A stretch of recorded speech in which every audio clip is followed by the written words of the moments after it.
The day I woke up with one kidney was the day I decided my family would never sleep peacefully again. What would drive someone like me to systematically destroy their own family? What kind of betrayal pushes a person past forgiveness into calculated vengeance? Some might call it evil, others might call it justice. But when you've been treated like a spare parts donor your entire life, the line between right and wrong becomes flexible. For 28 years, I existed as an afterthought in my own family. The forgotten third child, the disappointment, the one whose achievements gathered dust while my siblings' trophies gleamed front and centre. In my parents' eyes, Dominic was the golden child who could do no wrong, and Naomi was the brilliant daughter who made them proud. I was just there, useful only when needed. Have you ever been treated like you're only valuable for what you can give others? Have you smiled through family gatherings where your presence was tolerated but never celebrated? Have you felt the slow burn of resentment build as you watched others receive the love and recognition you desperately craved? I endured this reality for decades. But families have breaking points. Mine came when they crossed an unthinkable line, demanding I surrender not just my dignity, but a literal piece of myself. They never expected my response. They never imagined their compliant, forgettable daughter and sister would be capable of dismantling their entire world. They never saw me coming until it was far too late. This story of calculated revenge will shock you. It's not about violence or screaming confrontations. It's about something far more devastating: the quiet, methodical destruction of everything my family held dear. Subscribe now so you never miss these true family revenge stories that mainstream media won't tell you. Because sometimes the most satisfying revenge isn't served hot in a moment of passion. It's served ice cold, years in the making. And trust me, what I did to my family will haunt them forever. Let me paint you a picture of the Calloway family. My brother Dominic, firstborn, golden child, finance prodigy. From his first steps to his Harvard MBA, every milestone was celebrated like a national holiday. My parents created a shrine to his achievements in our living room. Debate trophies, baseball medals, framed newspaper clippings about his business successes. By 35, he had the corner office at a prestigious investment firm, the perfect wife Bethany, two photogenic children, and our parents' unwavering adoration. Then there's my sister Naomi, the brilliant one. Graduated high school at 16, published research at 19, married a surgeon by 25. Every family gathering featured at least 20 minutes dedicated to her latest accomplishment. Mum would beam with pride, touching Naomi's hair or squeezing her hand while saying, "She gets her intelligence from my side of the family." My parents, Richard and Vivian Calloway, built their entire identity around their extraordinary children.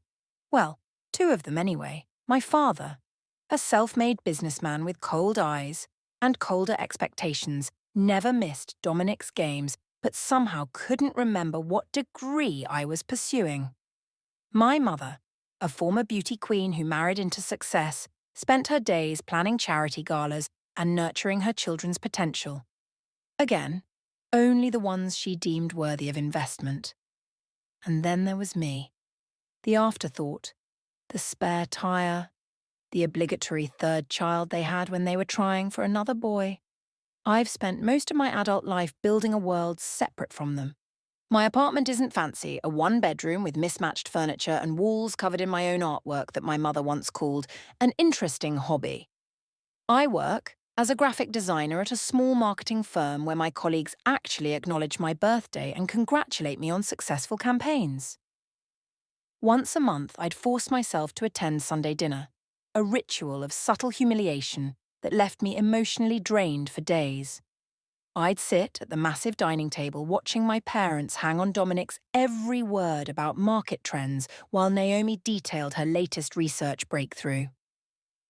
If I mentioned landing a new client or winning a design award, my father would check his watch and my mother would suddenly remember she needed to refill the water pitcher.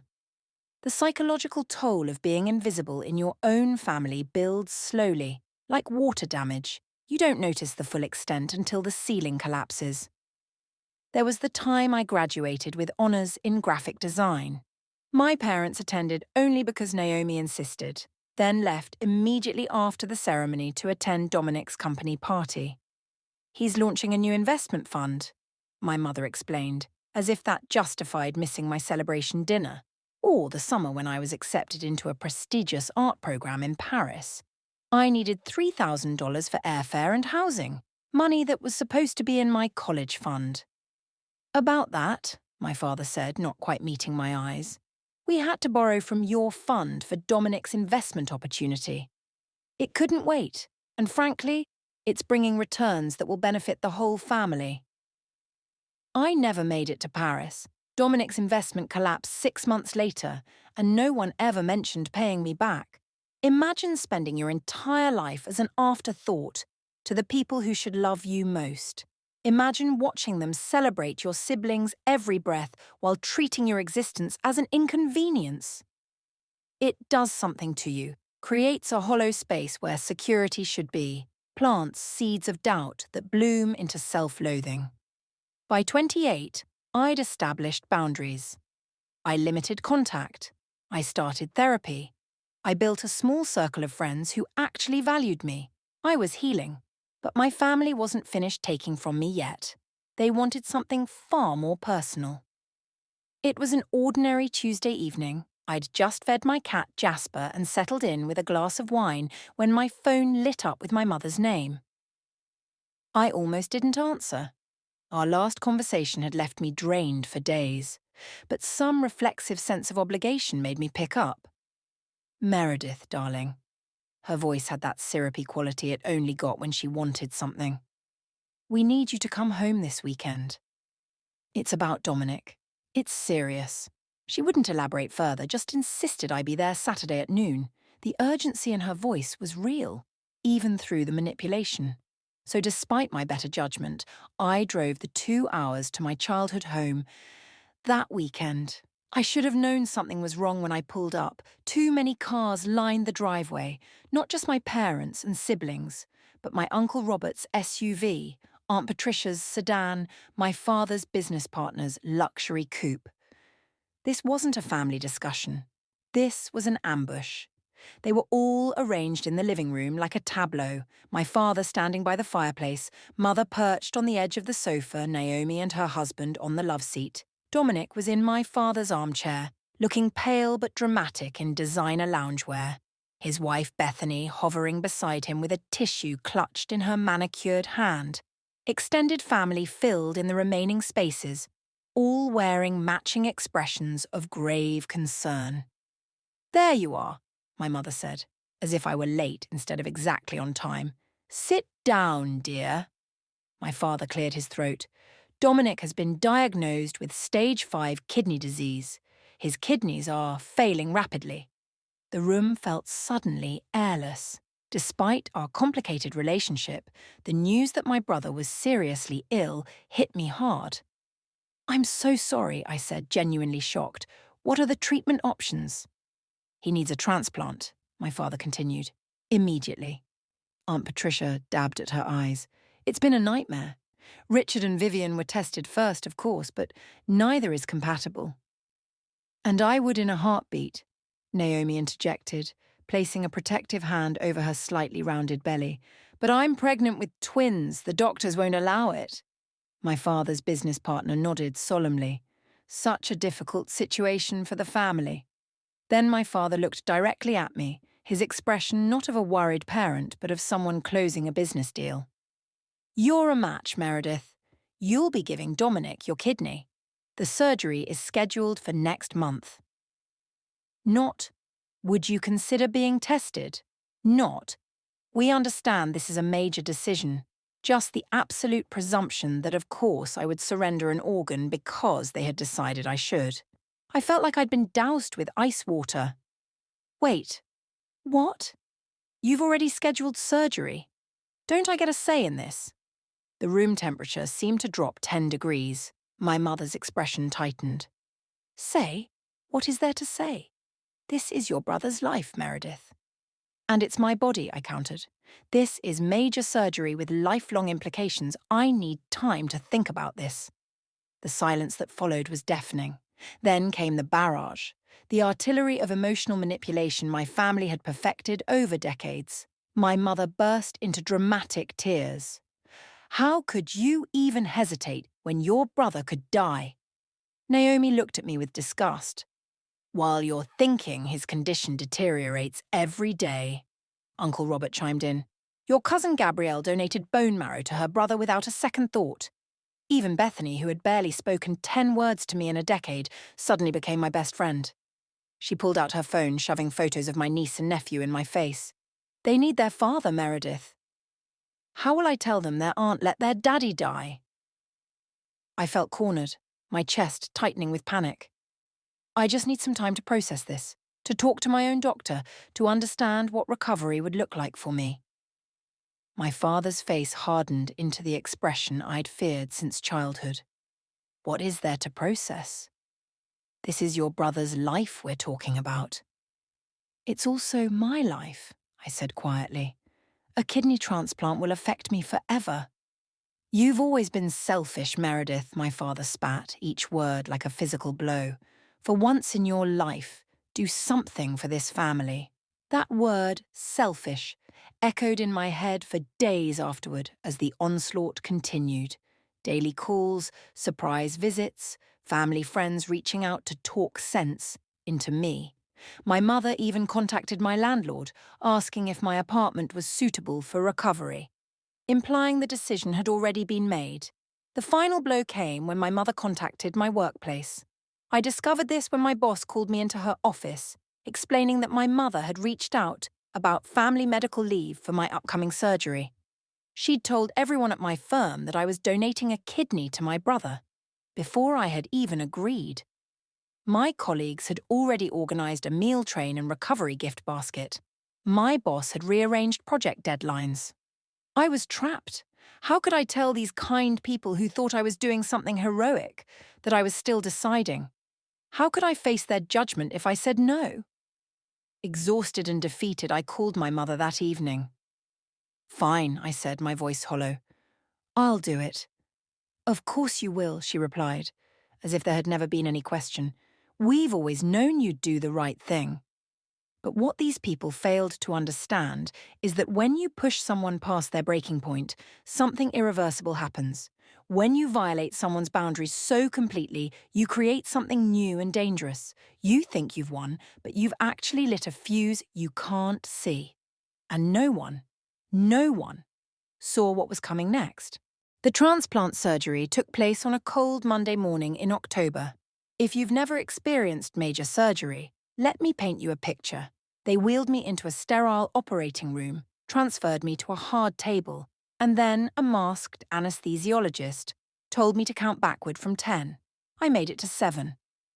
I woke up hours later with a 5-inch incision curving along my left side, held together by 20 staples. The doctors had removed my left kidney through 3 small incisions and 1 larger one, disconnecting it from my renal artery, renal vein, and ureter before rushing it across the hall to Dominic. What they don't tell you about organ donation is how it feels afterward, the crushing fatigue that makes lifting your head from the pillow feel like bench pressing your body weight.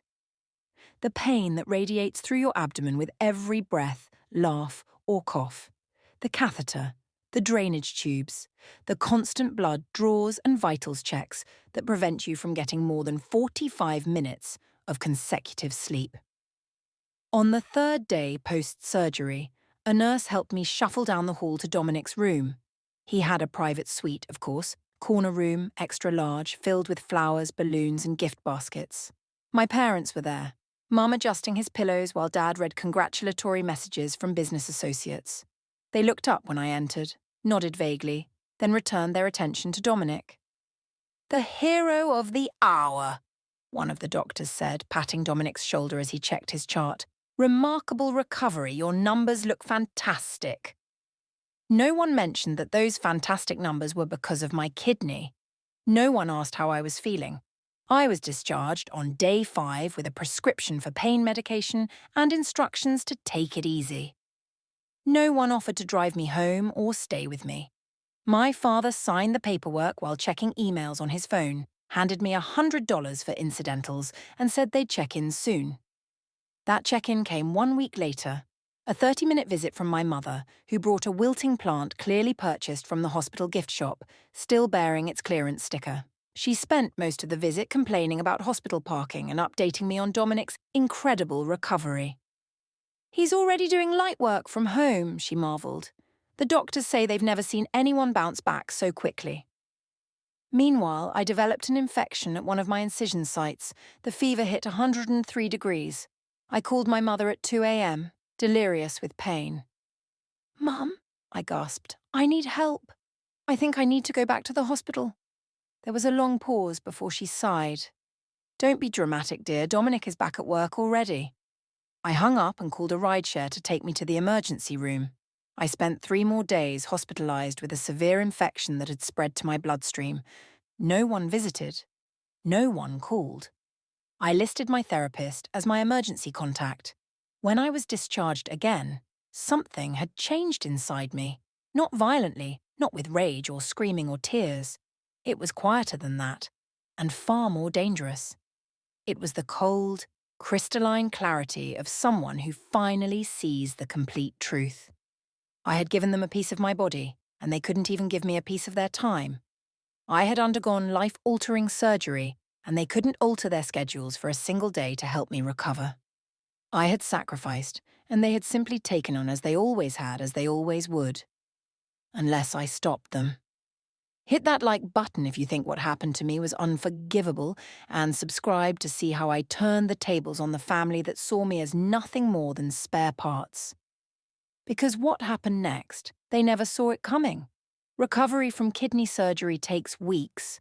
I was homebound, in pain and alone, or so my family thought. They assumed I was sleeping, watching TV, and healing.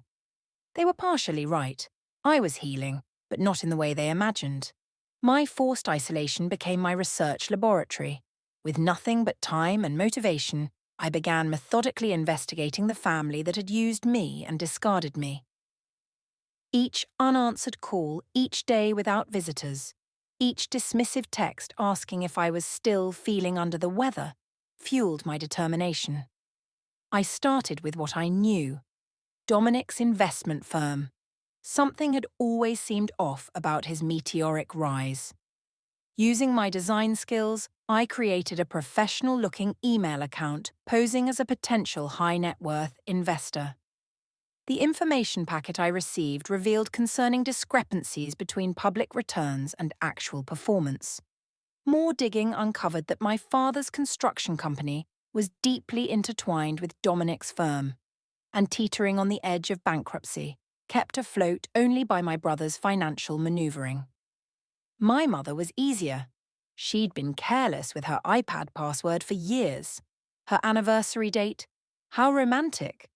Her email revealed a 2-year emotional affair with her tennis instructor, complete with hundreds of intimate messages and plans to meet at a hotel during her supposed spa weekends. The woman who had lectured me about family loyalty couldn't even remain loyal to her husband of 40 years. For Naomi, I needed to be more creative. I reconnected with her husband's sister Leah under the pretense of getting parenting advice for a friend. Over coffee, I sympathetically mentioned financial pressures. Leah's face changed, and the floodgates opened. Her brother, Naomi's perfect surgeon husband, had a gambling addiction that had drained their savings and maxed out their credit cards. Naomi was covering for him, secretly working 2 jobs while maintaining the facade of domestic bliss. But my most significant discovery came from an unexpected source. While scanning old family photos during my recovery for a healing project, I told my mother, I found a picture of my grandmother with her attorney on the day she signed her will. The attorney's name was visible on his briefcase: Walter Schumann. Now retired, Walter was flattered when I reached out, saying I was working on a family history project. Over several lunch meetings, I gained his trust. Eventually, he mentioned the unfortunate situation with my grandmother's estate. What situation? I asked innocently. Walter looked uncomfortable. I assumed you knew. Your grandmother intended for her estate to be divided equally among all grandchildren upon reaching age 25. But your father convinced her to amend the will on her deathbed, placing everything in a trust, controlled by him, and eventually, Dominic. My portion would have been nearly $300,000, enough for my Paris program, a down payment on a home, perhaps starting my own design firm. All stolen before I even knew it existed. We all have moments where we realize that information is the ultimate power. Sitting in my apartment, surrounded by notes detailing every family secret, every vulnerability, every deception, I felt that power crystallize. My family had taken my kidney, my inheritance, my sense of self-worth, but they had unknowingly given me the weapons to dismantle their carefully constructed world. I created folders on each family member, their financial records, their secrets, their vulnerabilities. I mapped connections, identified pressure points, and calculated exactly how much force would be needed to collapse their house of cards. While they thought I was healing, I was actually building the perfect storm. One that would sweep away everything they valued, piece by carefully arranged piece.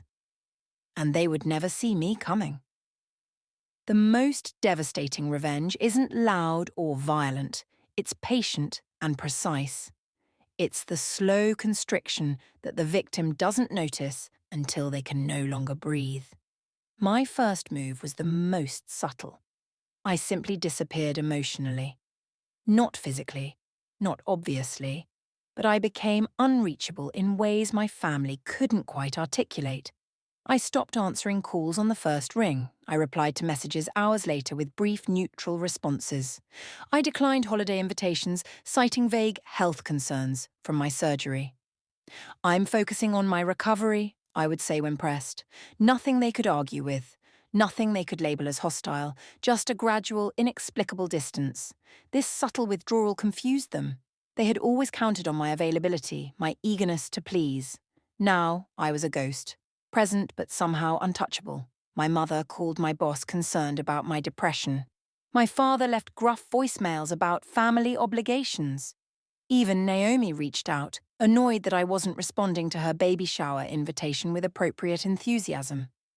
Meanwhile, I cultivated a friendship with Zoe, Dominic's executive assistant, not as a spy, but as a genuine connection. We met for happy hour after I coincidentally ran into her at a coffee shop near Dominic's office. Over mojitos and shared complaints about toxic workplaces, a real bond formed. I never asked directly about Dominic. I didn't need to. Zoe voluntarily shared her frustrations about covering for her boss's creative accounting and separate books for different investors. It's not just unethical, she confided after our third happy hour. What he's doing is actually illegal. I've documented everything because I'm not going down with that ship. I nodded sympathetically, offering her the name of my friend who worked at the SEC. 2 weeks later, an anonymous tip containing detailed documentation of fraudulent reporting and misappropriation of investor funds landed on the SEC investigator's desk. For my mother's affair, I took a more direct approach. I created a dummy email account in her tennis instructor's name and sent myself misdirected, intimate messages meant for her. Then I called Naomi, genuinely distressed. I don't know what to do, I told her, voice shaking with manufactured confusion. I think Marco sent these to me by mistake, but they're clearly for Mom. Naomi, with her rigid moral code and self-righteousness, reacted exactly as predicted. She confronted our mother in the middle of a family dinner, creating a public spectacle that fractured their relationship beyond repair. My father, already stressed about the SEC inquiry into Dominic's business that threatened his own company, now had a personal betrayal to process as well. The domino effect was mesmerizing to watch. The SEC investigation triggered investor panic. Major clients began pulling out of Dominic's firm. My father's connected business suffered immediate repercussions. Their family finances, so dependent on Dominic's success and reputation, began to crumble. Meanwhile, accidentally left financial documents from my grandmother's estate where the family accountant would find them during tax season. Confused by the discrepancies between what he knew of the estate and what the documents showed, he contacted all three siblings about the inheritance we should have received. Naomi, already enraged about our mother's infidelity, now directed her fury toward Dominic and our father for financial deception. With each new crisis, they called me with increasing desperation. My responses were masterpieces of vague sympathy. "That sounds very difficult," I would say. "I'm sure you'll figure it out." "I wish I could help, but I'm still dealing with complications from my surgery." Each non-response was a reminder of the support they had never offered me. Each crisis they faced alone echoed my solitary recovery. When my father called panicked about the SEC investigation, I simply said, "Have you tried not being so dramatic? After all, Dominic is so capable." When my mother sobbed about Naomi refusing to let her see her grandchildren after the affair revelation, I murmured, "Family relationships can be complicated, can't they?" When Dominic demanded I speak to Zoe about her disloyalty, I replied, "I barely know her. We're just organ donor buddies." Over 3 methodical months, I watched from a comfortable distance as their carefully constructed lives unravelled.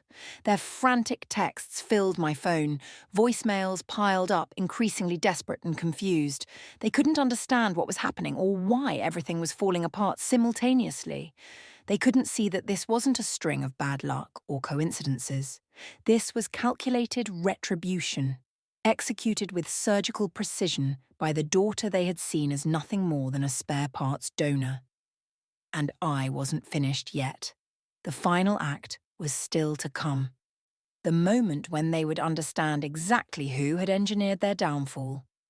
Christmas had always been the Calloway family's crowning performance, a carefully orchestrated display of prosperity and harmony. This year was no different on the surface. My parents' sprawling colonial home was decked with professional decorations. A 14-foot Douglas fir dominated the great room, and the dining table was set with heirloom china and crystal that sparkled under the chandelier. I accepted their invitation with a simple "I'll be there," which visibly relieved my mother. Despite the chaos I'd orchestrated, they were desperate to maintain appearances, to pretend everything was normal. The idea that all 3 children would be present for Christmas dinner was crucial to their facade. I arrived last, carrying a single, elegantly wrapped gift box. No one knew it contained 3 years of methodical documentation, the culmination of my work. "Meredith, darling," my mother gushed with strained cheerfulness, kissing the air near my cheek. The strain around her eyes betrayed sleepless nights. My father nodded stiffly, tumbler of scotch already half empty at 3 p.m. Dominic looked terrible. The SEC investigation had aged him a decade. Naomi and her husband sat awkwardly at opposite ends of the sofa, their marriage clearly strained by financial revelations.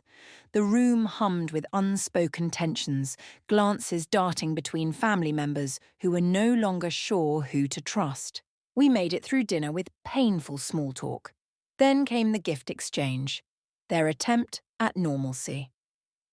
I waited until everyone had opened their presents before handing over my package. "I made this for the family," I said softly. My father unwrapped it, revealing a leather-bound book titled Family Legacy. His brow furrowed as he opened to the first page. "What is this?" he muttered. "It's everything," I replied. "Every manipulation, every lie, every betrayal, documented, organized, and irrefutable." The room fell silent as they passed the book between them, their faces drained of colour as they recognized bank statements, email screenshots, legal documents, medical records, the complete anatomy of their collective deception, not just toward me, but toward each other. The first section covers my grandmother's estate and how you diverted my inheritance, I explained, my voice steady. The second details Dominic's financial fraud and how it's connected to Dad's company. Section 3 is about Mum's affair, and Section 4 outlines the medical complications I've suffered since the transplant. Complications you all dismissed or ignored. My mother's hand trembled. "Why would you do this?" I wanted you all to understand why I won't be available to the family anymore, I stated calmly. I have accepted a position with an international design firm. I'm moving to Copenhagen next month. You can't just, my father started. I have also filed legal action regarding grandmother's estate, I continued. My attorney has copies of everything in that book, plus additional evidence not included.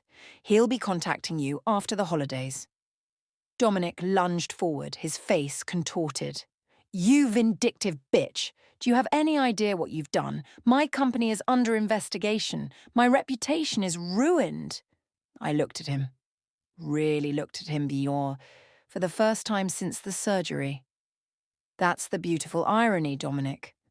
No matter what happens, you'll always carry a piece of me with you.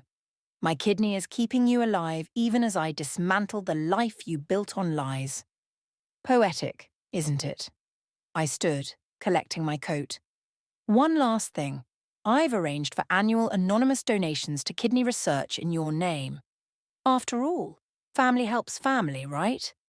I walked out, leaving them frozen in tableau, surrounded by luxury decorations, expensive gifts, and incontrovertible evidence of their collective betrayal.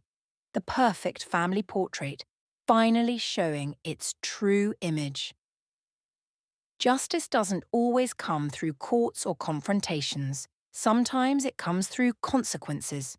Sometimes it's the quiet realization that the person you damaged beyond repair was stronger than you ever imagined.